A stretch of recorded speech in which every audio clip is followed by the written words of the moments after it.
आगळा वेगळा आणि आपल्या सर्वांच्या फारसा संबंध यापूर्वी न आलेला अशा प्रकारचा हा हिंदू धर्माच्या दृष्टीनं धर्मो रक्षती रक्षता असं जे म्हटलं जातं.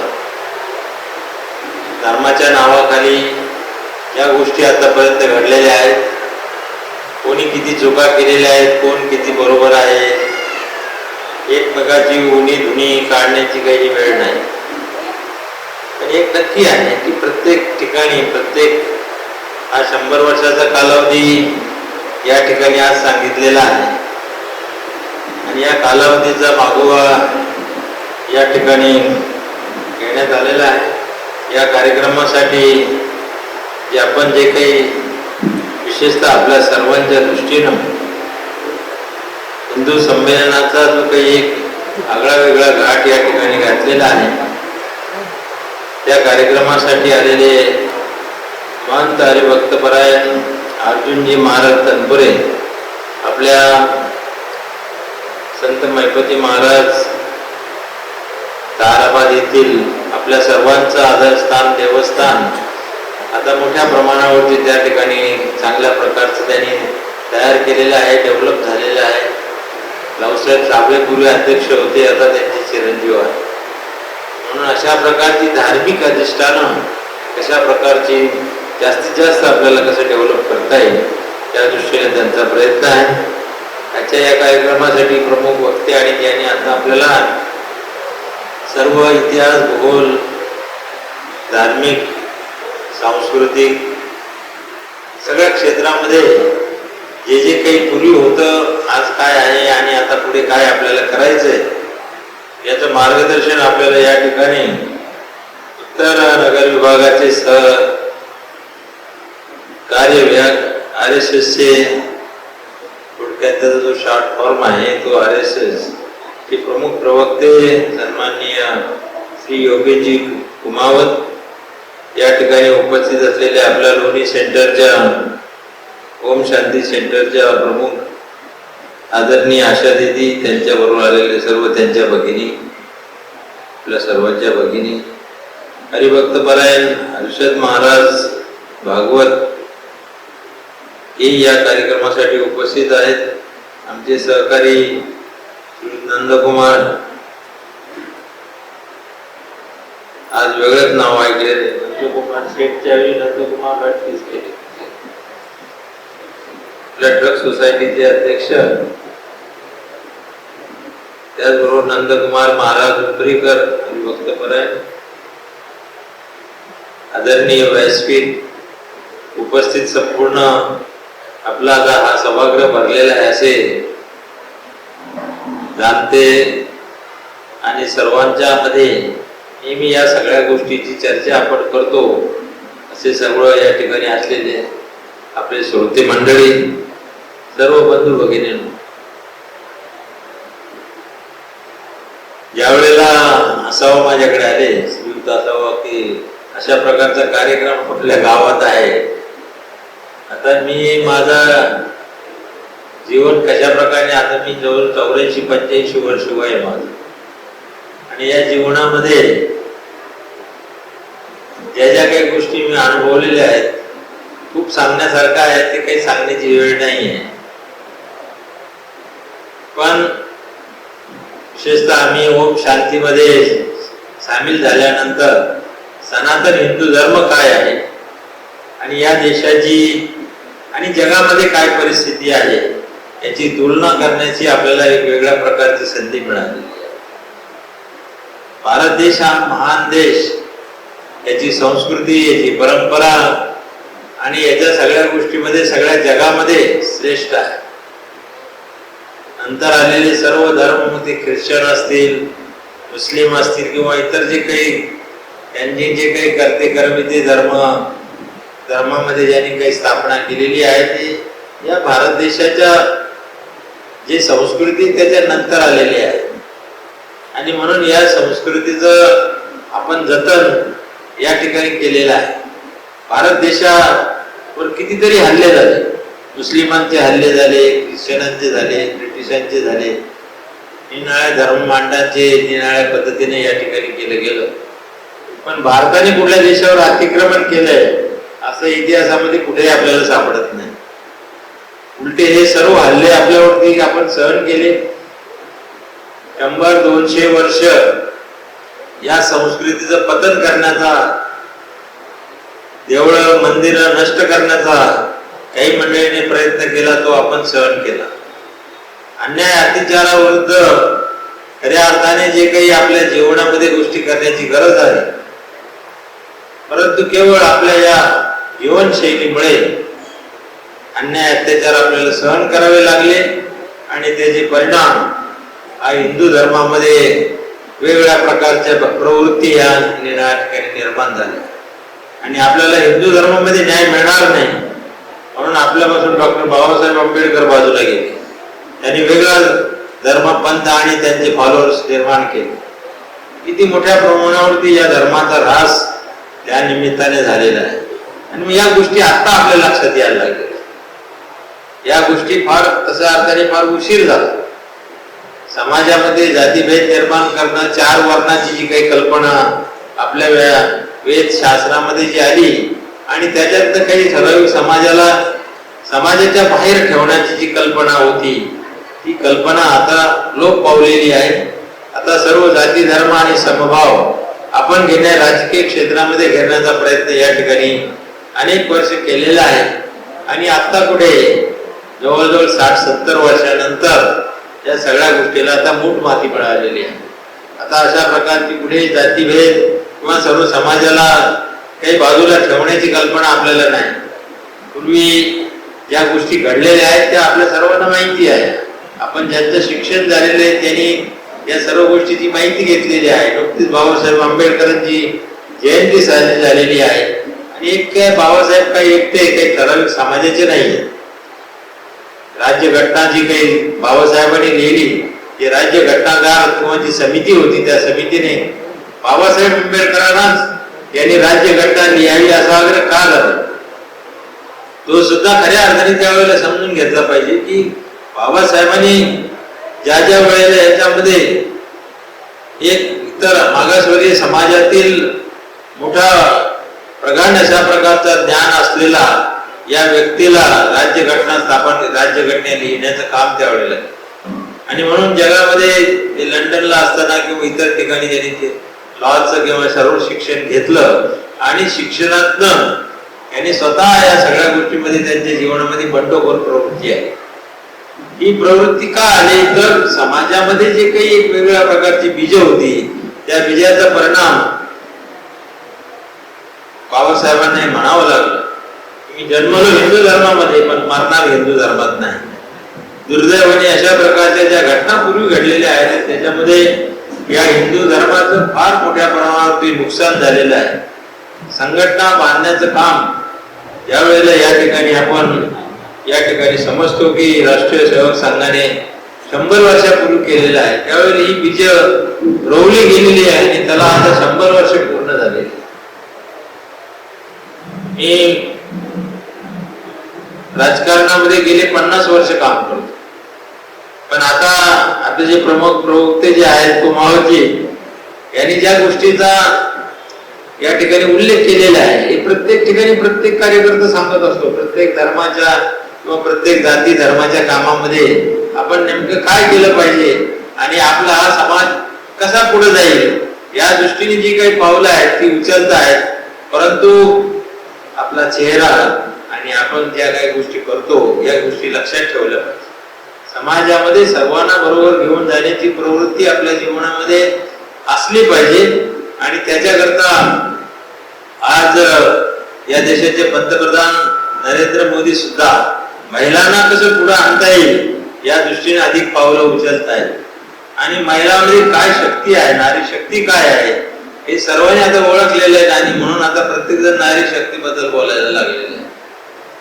यापूर्वी याच स्त्रीवर किती अन्याय अत्याचार झालेले आहेत, त्याचा काय परिणाम या समाजावर झालेला आहे, आपला समाज किती मागे गेलेला आहे आणि म्हणून अशा एक ना अनेक गोष्टी आपल्याला पाहायला मिळतात. नुकतंच या सगळ्या गोष्टीचा विचार करत असताना अत्यंत सध्या जे काही देशामध्ये जे सरकार आहे त्यांनी सर्व समाजामध्ये विशेषतः हिंदू धर्माची देवळं असतील, त्यांना जाण्या-येण्यासाठी रस्ते असतील, त्या ठिकाणी आणखी जास्तीची व्यवस्था कसं करता येईल ही भूमिका आता सरकारने घेतलेली आहे. या उलट या पूर्वीच्या सरकारने या सगळ्या गोष्टीवरती दुर्लक्ष केलं आणि व्होट बँक आपण ज्याला म्हणतो, जे मतदार संघ आहेत किंवा राजकारणाची जी काही आपली हमखास मतदारी आहे त्या मतदारांना प्रोत्साहित करण्यासाठी कळत नकळत मोठ्या प्रमाणावरती अन्याय अत्याचार या सगळ्या गोष्टीमध्ये आतापर्यंत झालेला आहे. आणि म्हणून तुमच्या आमच्या जीवनामध्ये आपण या ज्या गोष्टी करतो आणि कुमावतनी जे काही निर्णया गोष्टीचं आपल्याला मार्गदर्शन केलेलं आहे, ते म्हटले गोव्याला जाण्याऐवजी गड किल्ल्यावरती जा. गोष्ट कुणी आता आज गड किल्ल्याला जायला रस्ता कुठं होता? 2-2, 3-3 फुटाच्या पायऱ्या होत्या. मी रायगडवरती गेलो त्यावेळेला जाता येईल अशा प्रकारची आता रोपवे आहे. म्हणजे ही जी काही कल्पना आलेली आहे की याच्यामध्ये या सुविधा निर्माण करण्याचं काम हे त्या ठिकाणी केलं गेलेलं आहे. टुरिस्ट म्हणून त्याची जी काही डेव्हलपमेंट करायला पाहिजे. मी जगामध्ये बऱ्याच देशामध्ये फिरलो, ज्या देशामध्ये काहीच नाही त्यांनी टुरिस्टसाठी एवढं काही कृत्रिम करून ठेवलेलं आहे. नाही त्या गोष्टी लोकांना या ठिकाणी यावेत, देशामध्ये फिरावेत, आपल्या देशाचं नाव जगात जावं आणि त्याचबरोबर टुरिस्ट सारखा एक अत्यंत चांगल्या प्रकारचा हा त्या देशाला उत्पन्न मिळवून देणारा हा जो काही व्यवसाय उद्योग आहे त्याला मोठ्या प्रमाणात प्रोत्साहन देणं या भारत देशामध्ये आता सुरू झालं. आता 25-30 वर्षाच्या कालावधीमध्ये जागृत झालेला आहे. नाहीतर हा जो विषय होता हा विषय आपला मुख्य यादीत कधीच नाही. अजून आपल्याला पिण्याचं पाणी मिळत नाही, आपल्याला पाहिजे त्या प्रमाणात डांबरीचे रस्ते मिळत नाही, प्रायव्हेट कशाला द्यायचं. आणि म्हणून या सगळ्या गोष्टीचा आता उहापोह करायला सर्वच मंडळी लागलेली आहे. आणि मला खात्री आहे की आपण जागृत राहिलं पाहिजे या सगळ्या गोष्टीमध्ये. जागृतीच्या माध्यमातून आपल्या जीवनामध्ये निष्ठा, प्रामाणिकपणे, शिस्त हे जे गोष्टी आता या मंडळींनी जे काही यापूर्वी जे आपल्या जीवनामध्ये हरपलेले आहेत, ही चिकाटी आहे. ज्या ठिकाणी संघ कार्यकर्त्याची चिकाटी ती निश्चितपणे वाखाणण्यासारखी आहे. ज्या ठिकाणी कुणी जाऊ शकत नाही त्या ठिकाणी मंडळी जातात आणि जीवनाची जी मूल्य आहेत त्या ठिकाणी वेगवेगळ्या पद्धतीने सांगून आपलेपणा, आपुलकी कशी निर्माण करायची या मंडळीचे एक खास करून वैशिष्ट्य आहे. आणि म्हणून हा धर्म अधिक वाढावा. शिवाजी महाराजांच्या नावानं आपण घोषणा देतो, आल्यानंतर जय श्रीराम म्हणतो, शिवाजी महाराज की जय म्हणतो. पण त्यांनी त्यांच्या जीवनामध्ये ज्या गोष्टी केलेल्या आहेत, अनुसरलेल्या आहेत, जीवन जगलेले आहेत, ते आपण आपल्या जीवनामध्ये किती अनुसरतो, किती त्या पद्धतीने विचार करतो. या सगळ्या गोष्टीचा राजकीय रंग याला मोठ्या प्रमाणावरती आलेला आहे. आणि म्हणून हा राजकीय रंग प्रत्येकाचा झेंडा वेगळा, कोणाचा पिवळा, कोणाचा गुलाबी, कोणाचा हिरवा. आणि या झेंड्याखाली आपण काही मंडळी ठराविक वागत असतो आणि त्या वागण्यामुळं त्या झेंड्यामुळे या ठिकाणी काय होणार आहे अशी जी काही भूमिका आहे. वास्तविक आपल्या जिल्ह्याचं नाव अहिल्यादेवी होळकर हे नाव दिलं, जिने खऱ्या अर्थाने समाजाची सेवा केली. एक विधवा बाई ज्या वेळेला एक राज्य काम करत असताना समाजामध्ये ज्या गोष्टीची आवश्यकता होती, पिण्याचे पाणी असतील, घाट असतील, आहार असतील, रस्ते असतील, जे जी काही धार्मिक स्थळ आहेत त्यांना एवढी ताकद त्यांच्या काळात देता येईल तेवढा देण्याचा प्रयत्न केला. अशा प्रकारच्या राज्यकर्त्यांची पुढे त्याच्यावरती फॉलोअप काही झालं नाही. आता आपल्याला समजायला लागलं की अहिल्याबाई होळकरचं काय करत. या ज्या गोष्टी आहेत या किती वर्षानंतर. म्हणून जीवनामध्ये या ज्या गोष्टी आपण अवलंब करतो ते करत असताना थोडासा मागोवा घेतला पाहिजे. आपल्या काही चुका झालेल्या आहेत त्या चुका दुरुस्त केल्या पाहिजे. प्रामाणिकपणे पुढे वाटचाल करत असताना मागोवा. आता 100 वर्ष झालेली म्हटल्यानंतर निश्चितपणे ज्या गोष्टी करणं गरजेचं आहे, ज्या झाल्या चुका त्या दुरुस्त केल्या पाहिजेत. आणि आपला हा भारत देश महान बनवण्याच्या दृष्टीनं आता जी पावलं वेगळ्या पद्धतीने उचलली जात आहेत मला असं वाटतं की आपल्या सर्वांच्या दृष्टीने महत्वाची आहे. आणि म्हणून स्नेह संमेलन किंवा जागृती ही तर आवश्यक आहेच, कारण अशा प्रकारचे विचार घ्यायला आणि द्यायला आज कोणाला वेळ नाही. आमच्या लोणी सेंटरला आम्ही ओम शांती केंद्रावरती काम करतो, ते म्हणतात आम्हाला तिथे यायला वेळ नाही. आता सकाळी 7 ते 8 एवढीच वेळ पाहिजे आम्हाला, फक्त ती पण त्याला वेळ नाही. तेव्हा चांगल्या कामासाठी चांगलं रुजवण्याचं जे काम आहे ते फार अवघड काम. त्याच्यासाठी वाईट गोष्टीची आठवण करू द्यावं लागत नाही. त्या सगळ्या आठवणी आपल्या जीवनामध्ये आपण अनुसरतो, पण चांगल्या गोष्टी त्याच पुन्हा पुन्हा त्या सांगावं लागतात, बोलावं लागतं. आणि म्हणून त्याच्यासाठी हा दाता प्रपंच आहे असं मी म्हणेल. खऱ्या अर्थाने आपण सर्वजण मोठ्या संख्येने जमलात आणि जीवनामध्ये ज्या गोष्टी अनुसरण्याची जी काही कल्पना आहे त्याच्यामध्ये आपण त्यागाची भूमिका नेहमी मानतो.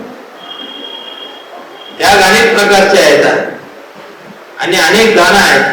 त्या त्यागातनं आपलं जीवन खऱ्या अर्थाने घडत असत. जेवढं आपण त्याग पुढच्या भविष्य काळात करू त्या ठिकाणी काय आपल्या प्रपंचामध्ये आणि आपल्या जीवनामध्ये सुख समाधान लावेल आणि भविष्य काळामध्ये पुढील जीवनामध्ये आपल्याला सुद्धा एक चांगल्या प्रकारचा आदर्श अशा प्रकारचं जीवन जगण्याची कल्पना ही पुढे आलेली आहे. ज्ञानदान आपण ज्याला म्हणतो. सर्वात श्रेष्ठ दान कोणतं असेल तर ज्ञानदान. अनेक दान, अन्नदान आहे, इतर सगळं अनेक प्रकारचे दान आहे, परंतु या ज्ञानदानातला हा माणूस घडवण्याचं काम सातत्याने या ठिकाणी चालू आहे आणि त्या कामासाठी संघ सुद्धा तेवढ्याच तत्परतेनं त्या सगळ्या गोष्टीचा प्रयत्न करतोय. आपण सर्वांना बरोबर घेऊन जाण्याचा प्रयत्न केला तर मला असं वाटतं आपली संघटना अधिक बळकट होईल. बॅरिस्टर आपले पहिले पंतप्रधान काय नव्हते,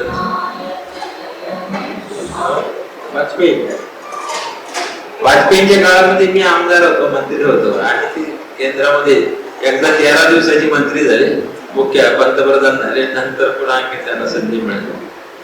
ही जी काही ही अशा प्रकारची जी आदर्श व्यक्तिमत्व असलेली माणसं आहेत त्यांना घेऊन पुढे जाण्याच्या दृष्टीने पावलं उचलली पाहिजे. म्हणजे प्रभावित कुठल्या धर्माचा, समाजाचा आणि कसलाही विचार न करता समाजाचं भलं झालं पाहिजे, कल्याण झालं पाहिजे. एवढे याच्यापूर्वी अनेक पंतप्रधान होऊन गेले. ही फार थेट इंदिरा गांधी पासून तर राजीव गांधी, नंतर आता राहुल, या सगळ्या गोष्टीमध्ये पूर्वीचे जे काही काँग्रेसचे पंतप्रधान आहेत, अनेक पंतप्रधान झाले पण कुणाला फारसं स्वातंत्र्य मिळालं नाही. काँग्रेसच्या सगळ्या फेजमध्ये जर आपण पाहिलं तर काही ठराविक चाकुरीतनं जाण्याचीच कल्पना त्या ठिकाणी आलेली आहे. समाजामध्ये बोलणं आणि प्रत्यक्ष करणं याच्यामध्ये फार फरक असतो. म्हणून आपण आपल्या जीवनामध्ये एक शिस्तप्रिय आणि चांगल्या प्रकारचं जीवन जगण्याचा प्रयत्न केला तर मग पिण्याचं पाणी असेल, खाण्याचा, आज आमदारांनी या ठिकाणी जलदिंडी स्थापन केलेली आहे. पाण्याचा वापर हा काटकसरीने झाला पाहिजे. कुठलीही संपत्ती मिळेल परंतु पाण्याचा एकदा वेळ झाला की आपण कुणाचं तरी पाणी कमी करतो, ही भावना आपल्या जीवनामध्ये जर राहिली तर मला असं वाटतं की आपण कमीत कमी पाण्याचा काटकसरीने वापर करू शकतो आणि दुसऱ्याला, समाजाला उद्या भविष्य काळामध्ये सगळ्यात मोठी अडचण, टंचाई बुद्धी होणार असेल ती पाण्याची आहे. शीतला पाणी मिळणार नाही, प्यायला पाणी मिळणार नाही, अशी अवस्था भविष्य काळामध्ये निर्माण होण्याची शक्यता आहे. आणि म्हणून त्या दृष्टीने हा भारत देश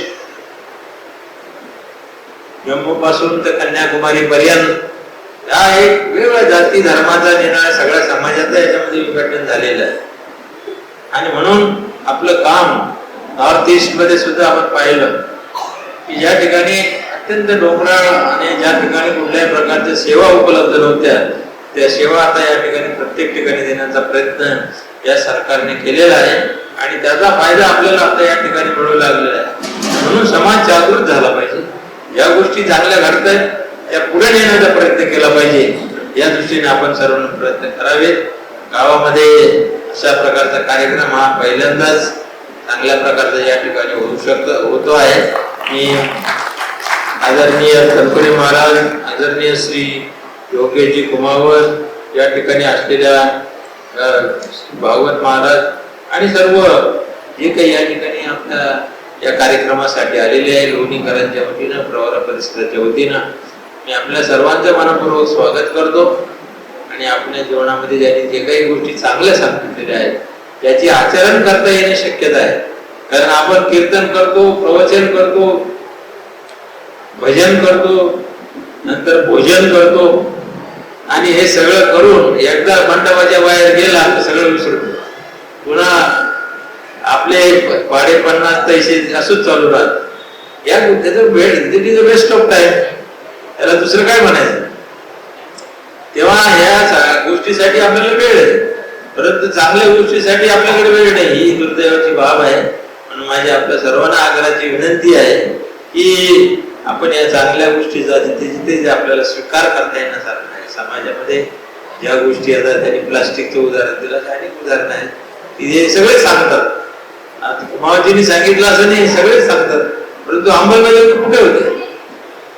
अंमलबजावणी करण्यासाठी कायदे केले, दंड केला त्याच्यासाठी, तरी सुद्धा होते. या सगळ्यासाठी आपल्या आतून या सगळ्या गोष्टी आल्या पाहिजे आपल्या जीवनामध्ये, तरच या सगळ्या गोष्टी होऊ शकतील. आणि म्हणून या सर्व वक्त्यांचं आणि महाराजांचं या ठिकाणी मनपूर्वक स्वागत करतो. त्यांनी मार्गदर्शन केलं, वेळ दिला, त्यांना धन्यवाद देतो. आणि आमच्या या परिसरामध्ये अधिकाधिक चांगल्या प्रकारचं काम आमदार राधाकृष्ण विखे पाटील यांच्या नेतृत्वाखाली, भारतीय जनता पक्षाचे आता मंत्री आहे, कैलासवासी बाळासाहेब विखे पाटील त्यावेळेला शिवसेनेचे वाजपेयींच्या मंत्रिमंडळामध्ये अर्थ राज्यमंत्री होते. तेव्हा हे सगळी विचारधारा आम्हाला सगळ्यांना माहिती आहे. या सगळ्या याच्यातनं आम्ही गेलेलो आहोत, परंतु त्याची अंमलबजावणी करण्याच्या दृष्टीने आज पालकमंत्री आहेत राधाकृष्ण विखे पाटील, त्यांच्याकडे सुद्धा मोठी जबाबदारी या सगळ्या गोष्टीमध्ये आलेली आहे. आणि जे जे काही चांगलं करता येईल, समाजाच्या हिताच्या दृष्टीने करता येईल, त्या दृष्टीने या जिल्ह्यामध्ये खूप प्रयत्न चालू आहेत.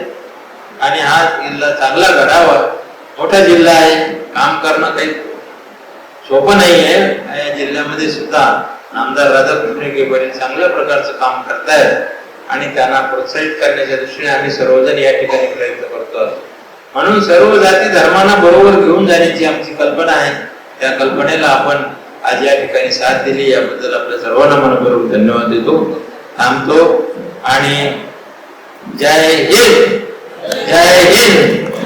शिवाजी, छत्रपती शिवाजी महाराज की, छत्रपती शिवाजी महाराज की.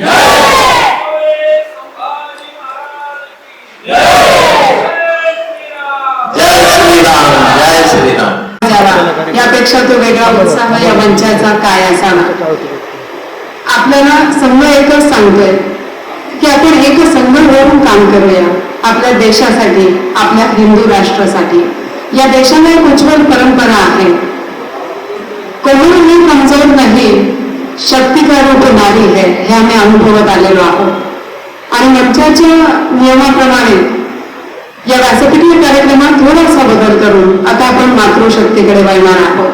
पुत्र पाठीशी, ढाली छातीशी, कमरेला तलवार हा इतिहास आम्हाला कधीही विसरता येणार नाही. विज्ञान फक्त अध्यात्माचे ग्रंथ वाचत राहा असं मुळीच सांगत नाही. संघ सांगतो विज्ञान आणि अध्यात्माची सांगड घालत आपल्या इतिहासाच्या प्रमाणांना समोर ठेवून आपण उद्याच्या उज्ज्वल भविष्याची वाटचाल करूया आणि एक संघ भारत घडवूया.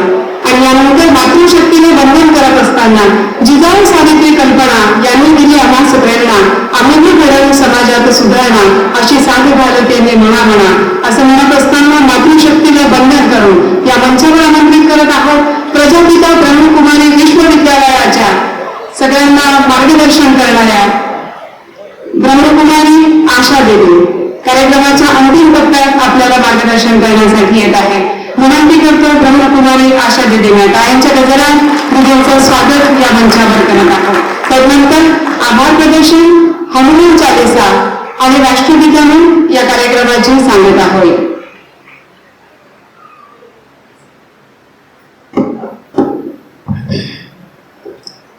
शांती.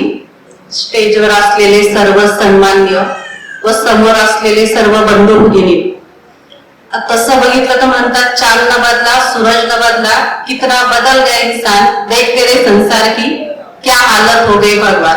म्हणजे बघितलं तर चंद्र बदलला नाही, सूरज बदलला नाही, पण बदलला तो मनुष्य बदलला. काय बदललं त्याचं? आतापर्यंत तुम्ही देवात्मे, धर्मात्मे, संत महात्मे आपले सर्वच जण बघितले, प्रत्येकाला कान नाक डोळे तेच आहे, ते चेंज नाहीये, फक्त बदललं व्यक्तीचं वागणं बदललं. मग आजच्या दुनियामध्ये बघितलं तर चांगलं शिकवण्यासाठी आत्ताच आदरणीय मस्के साहेबांनी सांगितलं, हा आज बघितला तर आगळा वेगळा प्रोग्राम आहे. त्या नाम्यात आपण सत्संग बघितले, कीर्तन प्रवचन ऐकले, मंदिरामध्ये जातोय, पण आज व्यक्तीमध्ये बदल नाही राहिला.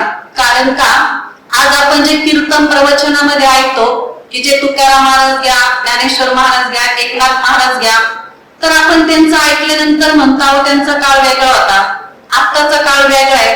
म्हणजे आपण ते फक्त ऐकतो आणि बाहेर गेल्यानंतर आपण सोडून देतोय.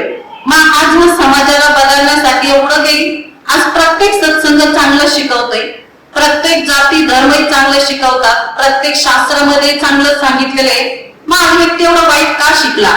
कारण हा सृष्टीचा नियम आहे, दिवस आला तर रात्र होणारच. कोणती वस्तू जरी नवीन असेल ती जुनी होणारच. त्याच्यानंतर मनुष्य मुलगा जन्माला आला, छोटे मुलं किती आवडत असेल ते पण वयोवृद्ध होणारच. या चक्राला कोणी थांबू शकत नाही. तसा हा सृष्टीचा नियम आहे. किती तुम्ही हिस्ट्री जॉग्राफी सांगितली, किती चांगलं करण्याचा प्रयत्न केला, पण त्या अतिकड जाते. आणि आत्ताचा समय बघितला तर हा घोर कलयुग आहे, विज्ञानाचं युग आहे आणि प्रत्येक गोष्टी अतिकड चाललेली. आणि म्हणतात ज्याचा अति असतो त्याचा अंत हा जरूर ठरलेला असतो. आज तुम्ही किती सुधारण्याचा प्रयत्न करा, कारण आताच योगेश भाऊंनी सांगितलं की आज ही प्रकृतीला पण आपण किती बिघडवतो आणि आज ही प्रकृती आपल्याला साथ का देत नाही. आपली भारतीय संस्कृती खूप श्रेष्ठ आहे. मग आपल्या ह्या देशामध्ये बघितलं तर धरती माता, गोमाता, भारत माता आणि चौथी म्हटली तर आपली आई म्हणजे ती एक माता आहे. मग आज आपण ह्या धरती मातेवर जन्माला आलोय, पण जेव्हा ह्या धरती मातेवर जन्माला आलो तर असं काही वरून लेबल घेऊन आलो होतो का हा हिंदू आहे, हा मुस्लिम आहे, हा स्त्री पुरुष, असं काही लेबल नव्हतं. आपण या सृष्टीवर आलो छोटं बाळ होतं आणि जसं आपलं आयुष्य वाढत चाललं तसं आपण हे लेबल चिटकवले आणि त्याच्यामध्ये आपण वाद करू राहिला. ईश्वराने आपल्याला असं पाठवलेलं नव्हतं. आणि खास आता तुम्हाला तिने सांगितलं की मातृशक्तीवर बोला. आता मातृशक्ती म्हटलं तर आज बघा घरामध्ये आई संस्कार करणारे असते, म्हणून बाकीचे देश बघितले तुम्ही, जपान, अमेरिका, लंडन, यांना माता म्हटलेलं नाही, पण आपल्या भारताला भारत माता म्हटलेले. भारत माता का म्हटलेलं असावं? कारण सगळ्यात श्रेष्ठ संस्कृती आपली भारताची. कारण आई ही मुलांवर संस्कार करणारी. मुलांचं किती शिक्षण झालं, किती मोठे गुरु भेटले, पण पहिला गुरु ही आईला मानलं जातं. मग तसं आपली भारतीय संस्कृती एवढी श्रेष्ठ आहे की जन्मापासून मृत्यूपर्यंत प्रत्येक कार्य आपण विधीने करतो, म्हणजे श्रेष्ठ संस्कृती. आणि आपल्या भारतामध्ये खास हिंदू धर्मामध्ये अनेक सण उत्सव साजरे करतात, म्हणजे त्या ऋतूमध्ये ते आपल्या शरीरासाठी आवश्यक आहे. प्रत्येक सण उत्सव आपल्याला काहीतरी शिकवण देतोय, पण आज आपलं काय झालं काहीच माहिती नाही. फक्त ज्या दिवशी सण असेल कॅलेंडर मध्ये नाव वाचलं, त्या दिवशी घराची स्वच्छता केली, गोड पदार्थ खाल्ले, झाला आपला सण. म्हणजे आपल्या जीवनामध्ये ते मूल्य राहिलेलेच नाहीये. मग आपल्या जीवनामध्ये सगळ्यात श्रेष्ठ संस्कृती म्हणजे ही भारतामध्ये आणि आपल्या हिंदू धर्मामध्ये, पण आपण त्याला कधी समजून घेतलंच नाही. दुसऱ्या घरामध्ये जे आपली आई आहे, ती आई आपल्याला सगळ्यात चांगले संस्कार करते.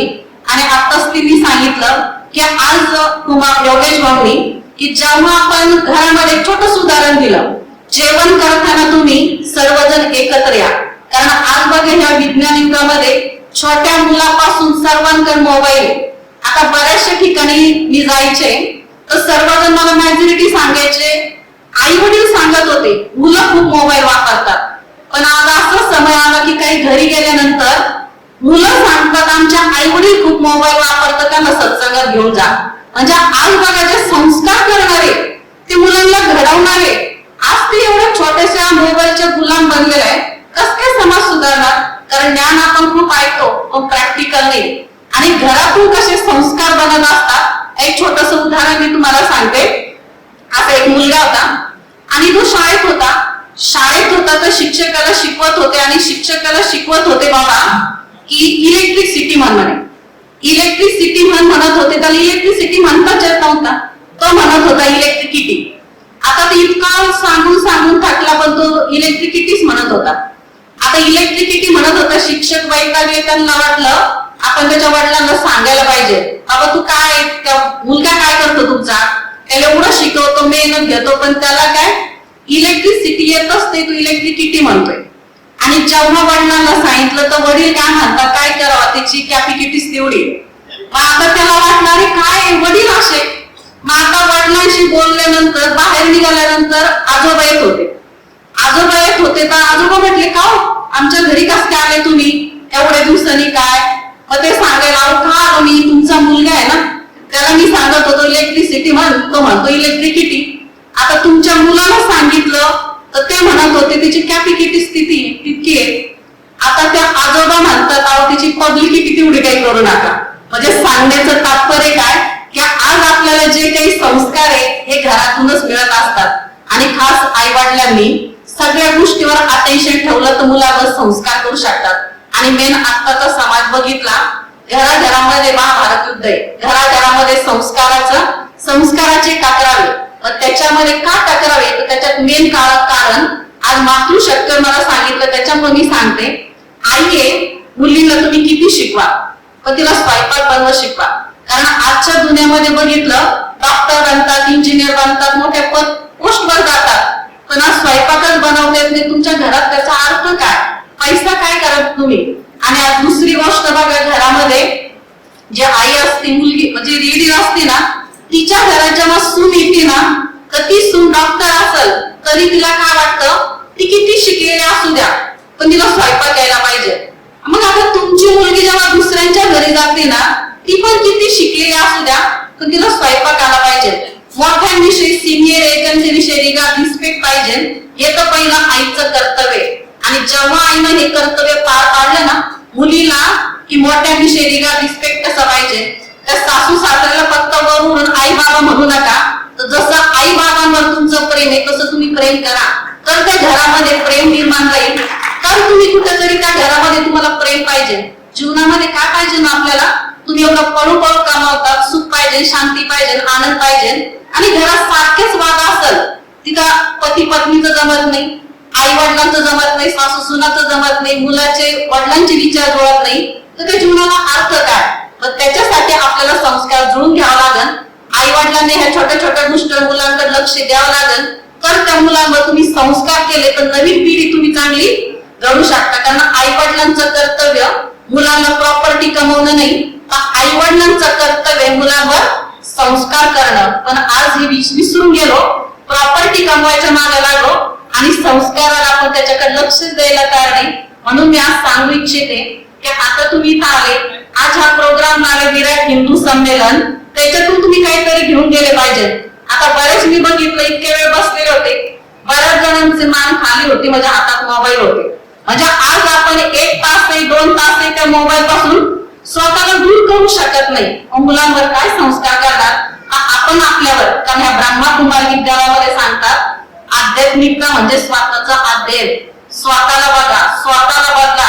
आणि या समाजाला बदलायचं असेल ना, पूर्वी असे भाषण नारे नव्हते, ते प्रॅक्टिकल जीवन होतं, आदर्श जीवन होतं. मग श्रीराम हे, आज आपण श्रीरामांचं एवढं नाव घेतो, तर श्रीरामांचं जीवन बघितलं तर आदर्श पिता होते, आदर्श मुलगा होता, आदर्श पती होते आणि आदर्श राजा होता. मग आपल्याला समाज घडवायचा असेल तर आपण पण जीवनामध्ये आदर्श पाहिजे, फक्त बोलून चालणार नाही.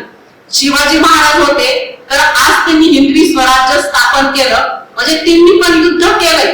आता इथं आता युद्ध करण्याची आवश्यकता नाही, पण मला माझ्या जीवनामध्ये आदर्श कुठं बनलं, त्यागी कुठं बनलं किंवा निस्वार्थ बनलं, तर तुम्ही समाजाला बदलू शकता. त्याच्याशिवाय बदलू शकत नाही. कारण समाज हा ऐकतो आणि निघून जातो, त्यांना कुणीतरी आदर्श पाहिजे. मग आपण कुठेतरी दुसऱ्यांसमोर आदर्श घडलं तर समाजाला चांगलं बनवू शकतो. आणि मला इथं 5-10 मिनिटं बोलण्यासाठी मला नियोजनाने म्हणजे ज्यांनी ते मला चान्स दिला त्यांच्या मी ब्रह्मा कुमार विद्यालयाच्या वतीने खूप खूप धन्यवाद मानते.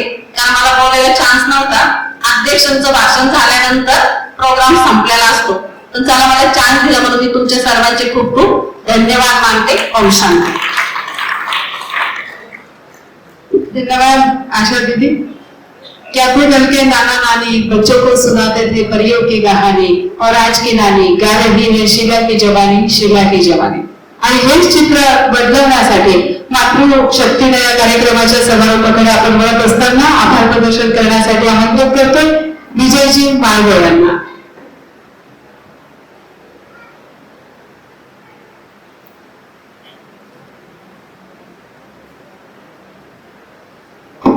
नमस्कार. आजच्या या कार्यक्रमासाठी उपस्थित सर्व मान्यवर संयुक्त महंत महाराज यांचे मी आभार मानतो. तसेच उपस्थित मातृशक्ती सज्जन शक्ती यांचे मी आभार मानतो. सुरभी मंगल कार्यालयाचे संचालक श्री कोकरकर सर, निवेदिका सोमस्केताई, तसेच दोन्ही बुजुर्ग आणि वृद्ध पंचक्रोशीतील सर्व ग्रामस्थ हिंदू समाज यांचे मी आभार मानतो. या संमेलनासाठी आमचे जे स्वयंसेवक त्यांनी खूप कष्ट घेतले त्यांचे मी सर्वांचे आभार मानतो. तसेच आपल्या अहिल्यानगर जिल्ह्याचे पालकमंत्री माननीय श्री राधाकृष्ण वडील यांच्या योगदानाबद्दल मी त्यांचे आभार मानतो. हा कार्यक्रम संपन्न झाला असे मी जाहीर करतो. धन्यवाद.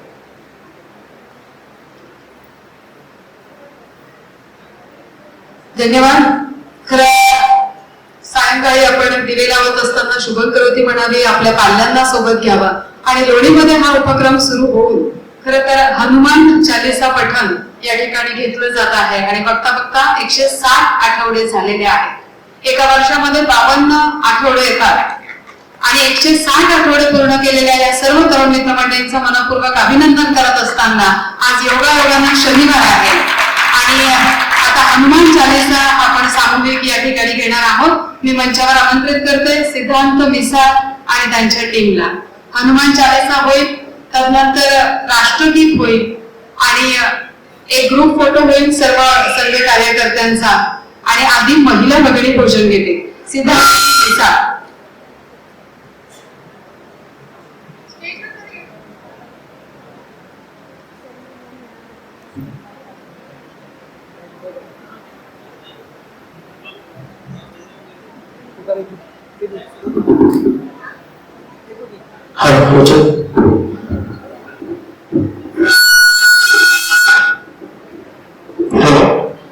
सर्वांना विनंती आपल्या पायातली चप्पल कुठला काढून बाजूला ठेवायची. बसूनच घ्यायचं, काय अडचण नाही, बसून द्या. Hello hello Shriram. सर्वांना विनंती चप्पल आपल्या बाजूला काढून ठेवायची आहे. आज आम्ही मंदिरात सेवा करणं चालू आहे. 160वा आठवडा आज आमचा होता आणि गेल्या 160 आठवड्यांपासून लोणी बुद्रुकमध्ये सर्व हनुमान चालीसा परिवाराच्या वतीने दर सप्त्याला इथे हनुमान चालीसाचा कार्यक्रम होतो, सेवा होते. जवळपास 70-80 मुलं असतात आणि सगळे आवर्जून संध्याकाळी 7:30 वाजता मंदिरात येतात. तर आज आमच्या परिवाराकडून आज इथे हनुमान चालीसाची सेवा तुम्हाला सर्वांना देण्यात येत आहे. तसंच सर्वांना विनंती, सर्वांनी टाळीच्या साहाय्याने हनुमान चालीसा सर्वांनी म्हणायची आहे. तर आता मी सुरुवात करतो. रामचंद्र भगवान की जय, हनुमान की जय, पति महादेव की जय, जय श्री राम, जय श्री राम, जय श्री राम, जय श्री राम, जय श्री राम. श्री गुरु चरण सरोज निज मन मुकुर सुधारी, बरन रघुवर विमल जसु जोदायक फलचारी, भुक्तिहीन तनु जानिके सुमिरो पवन कुमार, बुद्धि विद्या मोहि हरहु कलेश विकार. जय हनुमान ज्ञान गुण सागर, जय कपीस तिहु प्रभु जागर, रामदूत तुलित बलधामा, अंजनी पुत्र पवन सुत नामा, महावीर विक्रम बजरंगी, कुमत निवार सुमत के संगी, कंचन बरन विराज सुबेसा, कानन कुंडल कुंजित केसा, हाथ धरि ध्वजा विराजे, काज भुवन केसरी नंदन तेज प्रताप महाजगवंदन विद्यावान गुणी अति चातुर राम काज करिबे को आतुर प्रभु चरित सुनिबे को रसिया राम लखन सीता मन पसिया सूक्ष्म रूप धरि सियहि दिखावा विकट रूप धरि कजरावा भीम रूप धरि असुर सहारे रामचंद्र के काज सवारे लाय सजीवन लखन जियारे श्री रघुवीर हर्ष उर लाए रघुपति कीन्ही बहुत बड़ाई तुम मम प्रिय भरत सम भाई सहस बदन तुम्हारो यश गावे अस कहि श्रीपति कंठ लगावे संकालिक ब्रह्मांड गुणीसा नारद सारद सहिता चमक कुबेर दिगपाल जाते कवि कोविद कहि सके गाते तुमोपकार सदैव हेना राम मिलाय राजपद देना तुमरो मंत्र विभीषण माना लंकेश्वर भय सब जग जाना युग सहस्र योजन पर भानु लील्यो ताहि मधुर तब मोदिका में मुख आए जग लागे गए अचर जनाए दुर्गम काज जगत के देते सुगम अनुग्रह तुम्हारे देते राम दुलारे तुम रखवारे होत न आज्ञा पैसारे सब सुख लये तुम्हारी शरणा तुम रक्षक काहू को डरना आपन तेज समारो आपे तीनों लोक हाकते आपे दुर्गति साच निकट नहीं आवे महावीर जब नाम सुनावे नासे रोग हरे सब पीड़ा जपत निरंतर मत पीड़ा संकट ते हनुमान छुड़ावे मन वचन ध्यान जोड़ावे सब पर राम तपस्वी राजा जिनके राज सकल तुम साजा और मनोरथ जो कोई लावे सोए अमित जीवन फल पावे चारों जुग पर ताप तुम्हारा कोई पर सिर गज उजियारा साधु संत के तुम रखवारे असुर निकंदन राम दुलारे अस दिनों निज के दाता असबर दीन जानकी माता राम रसायन तुम्हारे पासा सदा रहो रघुपति के दासा तुम्हारे भजन राम को पावे जन्म जन्म के बिसरावे अंत काल रघुवर पुर जाए जहाँ जन्म हरि आए और देवता चित्तन धरे हनुमत से सर्व सुख करे संकट कटे मिटे सब पीड़ा जो सुमिरै हनुमत बल बीरा जय जय हनुमान गोसाई कृपा करो गुरुदेव की नाई जो सत बार पाठ कर कोई टूटहि अंतिम जो यह पढ़े हनुमान चालीसा होय सिर दिशा के गौरीसा तुलसीदास सदा हरि तेरा कीजय नाथ हृदय महाडेरा कीजय नाथ हृदय महाडेरा पवन तनय संकट हरन मंगल मूर्ति राम लखन सीता सहित हृदय बसहु सुर सियावर रामचंद्र की जय तू बोलो हनुमान की जय सियावर रामचंद्र की जय तू बोलो हनुमान की जय सियावर रामचंद्र की जय तू बोलो हनुमान की जय राम सिया राम जय जय राम राम सिया राम जय जय राम राम सिया राम जय जय राम राम सिया राम जय जय राम माधा माधा माधा माधा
पूर्वीचे ही परंपरा जपत आहे. या हिंदू संमेलनाच्या निमित्तानं संघ आपणास इतका संदेश देत आहे.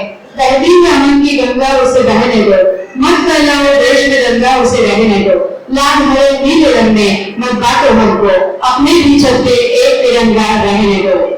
एक हिंदू राष्ट्र घडवत असताना राष्ट्रहितासाठी सगळ्यांनी जागेवर उभे राहायचं. जन गण मन अधिनायक जय हे भारत भाग्य विधाता. पंजाब सिंधु गुजरात मराठा द्राविड उत्कल गंगा. विंध्य हिमाचल यमुना गंगा उच्छल जलधि तरंगा. तब शुभ नामे जागे तब शुभ आशीष मांगे. गाहे तब जय गाथा.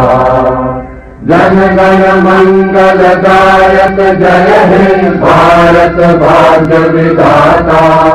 जय हे जय हे जय हे जय जय जय जय हे. भारत माता की वंदे. धन्यवाद. ग्रुप फोटोसाठी सर्व आपला संघ कार्यकर्त्यांनी मंचाजवळ यायचे आहे. मंचाची मान्यवर सर्व एक ग्रुप